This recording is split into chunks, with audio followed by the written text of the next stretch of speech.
तमिलनाडु के राज्यपाल आर.एन. रवि और विवादों का चोली दामन का नाता है। अभी हाल ही में सुप्रीम कोर्ट ने गवर्नर आर.एन. रवि को जबरदस्त फटकार लगाई और यहां तक किया, कहा कि उन्होंने तमाम बिल रोके और बिल रोके जाना असंवैधानिक है। उसके बाद डीएमके ने यह भी मांग की थी कि सुप्रीम कोर्ट के इतने सख्त रवैये के साथ आर.एन. रवि को इस्तीफा दे देना चाहिए। सुप्रीम कोर्ट ने यहां तक कहा था कि राज्यपाल को संविधान के लिए काम करना चाहिए, ना ही किसी राजनीतिक दल के लिए। अब आर.एन. रवि को लेकर के एक नया बवाल खड़ा हो गया है और इसको लेकर के चर्चा भी हो रही है। सबसे बड़ा सवाल यह है कि क्या आर.एन. रवि ने ये कोई ऐसा काम किया है जिससे जो उन्होंने शपथ ली है राज्यपाल के तौर पर संविधान की, उसका उल्लंघन हो रहा है। आदाब, नमस्कार, द रेड माइक में आपका स्वागत है। मैं हूं सौरभ शुक्ला। आर.एन. रवि ने मदुरई के एक कॉलेज में छात्रों से जय श्री राम के नारे लगवाए। इस पर जबरदस्त विवाद खड़ा हो गया है। शनिवार को मदुरई के एक निजी इंजीनियरिंग कॉलेज में मुख्य अतिथि के रूप में मौजूद आर.एन. रवि ने अपने संबोधन के आखिर में छात्रों से जय श्री राम के नारे लगवाए। उन्होंने पहले भगवान राम के बारे में अपनी बात रखी और उसके बाद उन्होंने छात्रों से कहा कि जय श्री राम के नारे लगा रहे हैं, उनको भी पीछे से जय श्री राम कहना है। अब इस वीडियो के सामने आने के बाद तमिलनाडु और देश भर से तमाम लोग गवर्नर के इस कृत्य की भर्त्सना भी कर रहे हैं।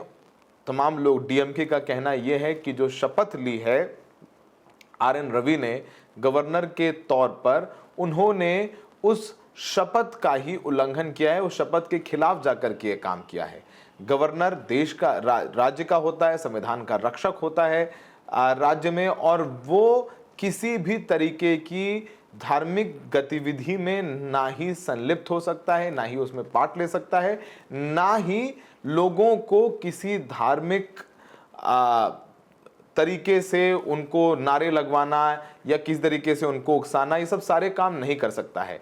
लेकिन डीएमके का कहना है कि आर.एन. रवि ने ये काम किया है, ये पूरी तरीके से गलत है, उनको इस्तीफा भी देना चाहिए।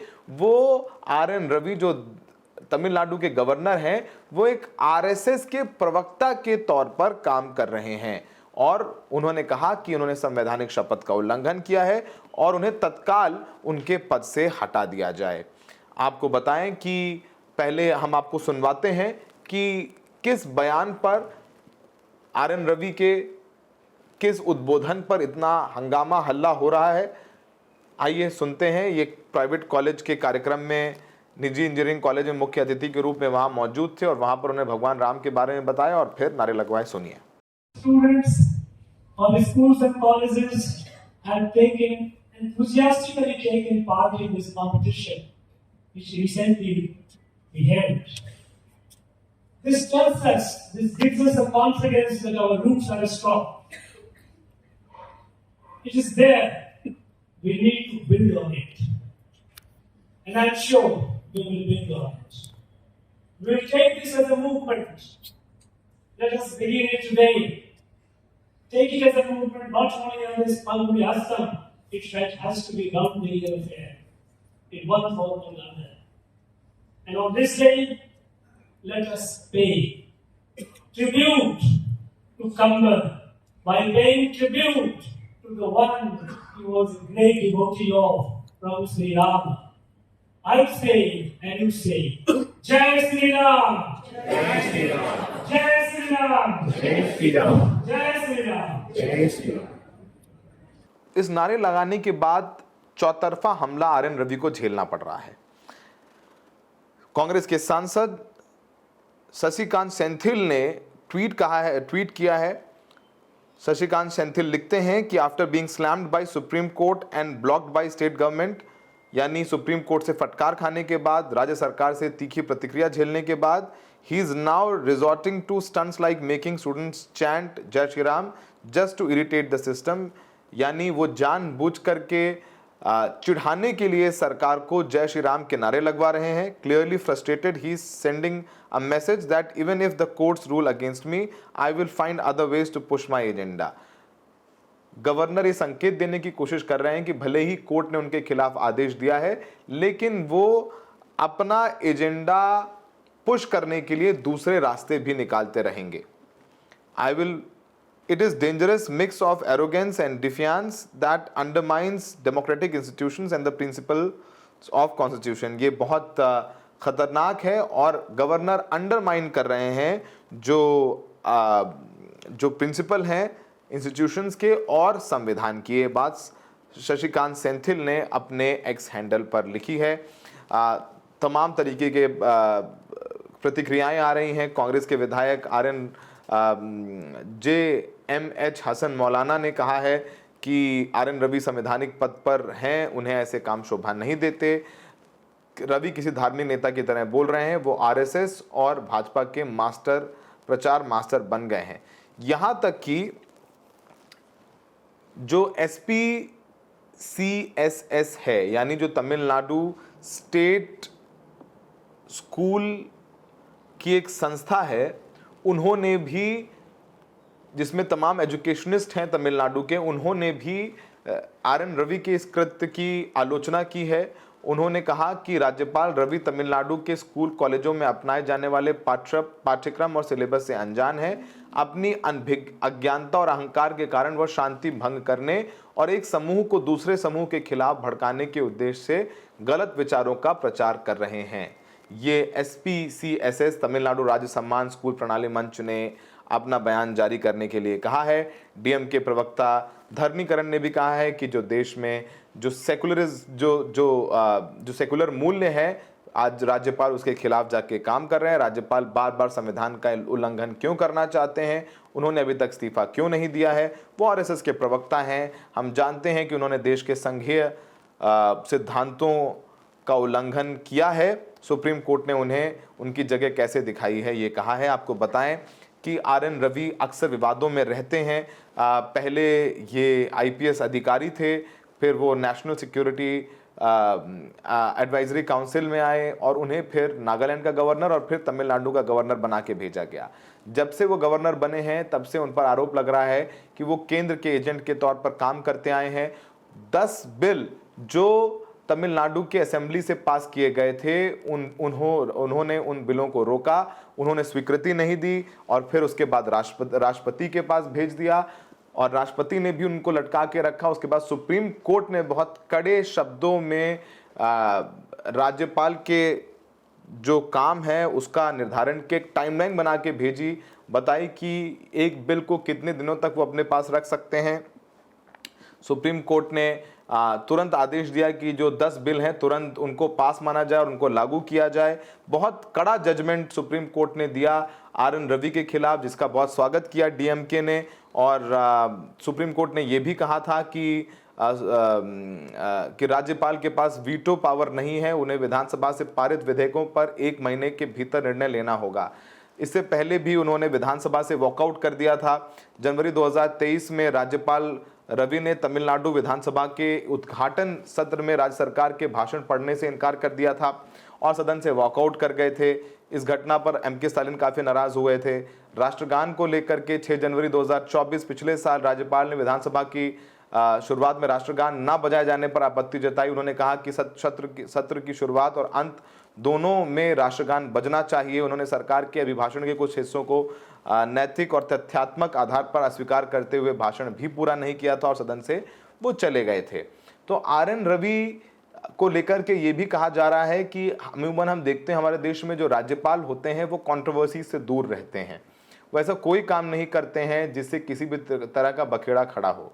चुनी हुई सरकार है, राज्यपाल चुनी हुई सरकार के से पास बिलों को दस्तखत करके आगे बढ़ा देते हैं। पर RN रवि ने 10 बिलों को रोका, जिस पर राष्ट्रपति पर भी सुप्रीम कोर्ट ने यह कह दिया कि राष्ट्रपति भी एक लंबे समय तक अपने पास किसी बिल को नहीं रख सकते हैं।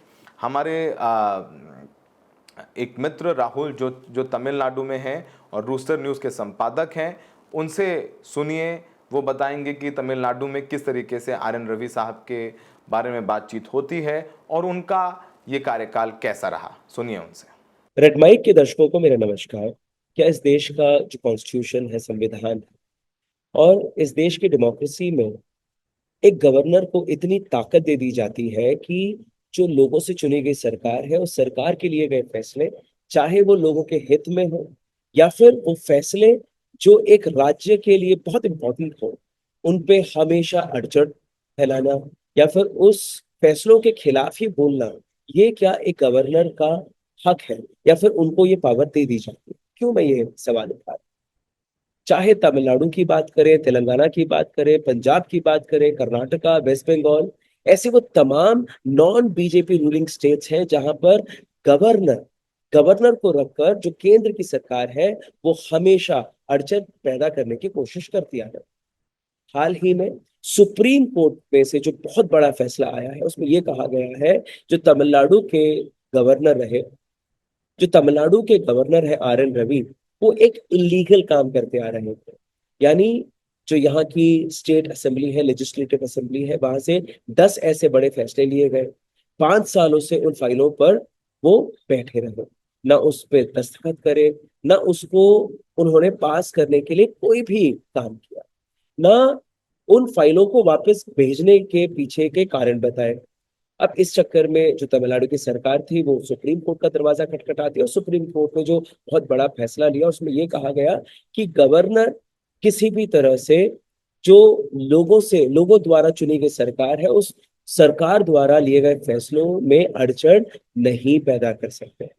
और यहां तक भी कहा दिया कि जो प्रेसिडेंट है वो भी 3 महीने के अंदर अंदर उस पर दस्तखत करके भेज दे। ये एक बात है। अब जो आज की चर्चा है, RN रवि जो अप्रैल 12 तारीख को मदुरई में स्थित एक इंजीनियरिंग कॉलेज जाते हैं, उनको बुलाया जाता है एज ए चीफ गेस्ट।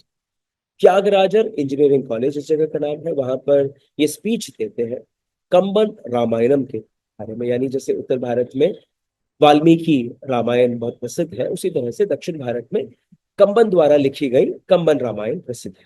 अब उनके बारे में जब इन्होंने बात करी तो उस दौरान उन्होंने ये कहा कि उनके उपलक्ष्य में उनको रेस्पेक्ट देने के लिए हम जय श्री राम के नारे लगाए, और इसी तरह से उन्होंने जय श्री राम के नारे भी लगाए, और वहां के जो बच्चे थे उन्होंने भी इस चीज को दोहराया। एक कॉन्स्टिट्यूशनल पोजीशन पे है RN रवि, एक गवर्नर की हैसियत से।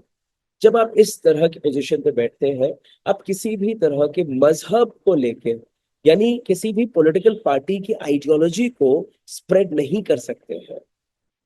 और अगर आप कर भी रहे हैं तो उस पोजीशन के बाहर आने के बाद आप करिए, वो बात अलग होती है। लेकिन यहाँ पर ऐसा नहीं हुआ। जब ये वीडियो वायरल होता है, DMK, कांग्रेस, ऐसे तमाम जो राजनीतिक पार्टी अपना विरोध प्रकट करती है और ये कहती है कि भाई आप जिस पोजीशन पे हैं आपको ये शोभा नहीं देता, आप ये क्या कर रहे हैं, आप RSS और बीजेपी की आइडियोलॉजी को खुलेआम जो प्रेजेंट कर रहे हैं, जो आप पुश कर रहे हैं, वो सही नहीं है। अब RN रवि क्या ये पहली बार कर रहे हैं?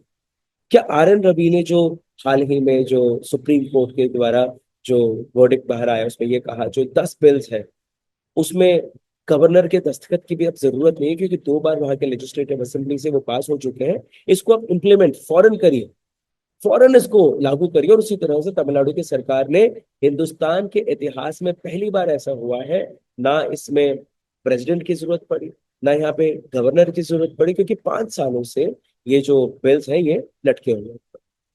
और इसी फैसले में ये भी कहा गया कि आपका जो पोजीशन है वो लोगों द्वारा दिया गया पोजीशन है, यानी आप इलेक्शन को फेस नहीं करते, आप लोगों के पास वोट नहीं मांगते।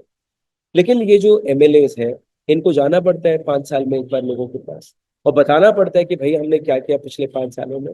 तो इस तरह से अगर आप उन लोगों द्वारा लिए गए फैसलों को, लेजिस्लेटिव असेंबली से पास किए गए बिल्स को अगर आप रोक के रखेंगे तो ये कॉन्स्टिट्यूशन के खिलाफ है, डेमोक्रेसी के खिलाफ है, लोगों के हित के खिलाफ है, तो ये इलीगल। अब ये पूरा जो मसला है ये कोर्ट तक चला गया। उसके बाद जो RN रवि को जो तमाम आए दिन इनके बयान आते रहते हैं, और ये अभी तक अगर आप ये देखें संविधानी एक पद में बैठे हुए हैं। RN रवि ने ना माफी मांगी। RN रवि ने जो 10 ऐसे बिल्स थे जिनको पास नहीं किया, 5 सालों में उस पर बैठे रहे। जो केंद्र की सरकार है, ना प्राइम मिनिस्टर मोदी हुए, ना अमित शाह हुए, इनके बारे में ना उन्होंने एक शब्द कहा, ना इनको बर्खास्त करने की कोई और कोशिश करी या फिर इनको रिप्लेस कर रहे हैं, इनके खिलाफ हम एक्शन क्या ले रहे हैं, ऐसा कुछ नहीं कहा।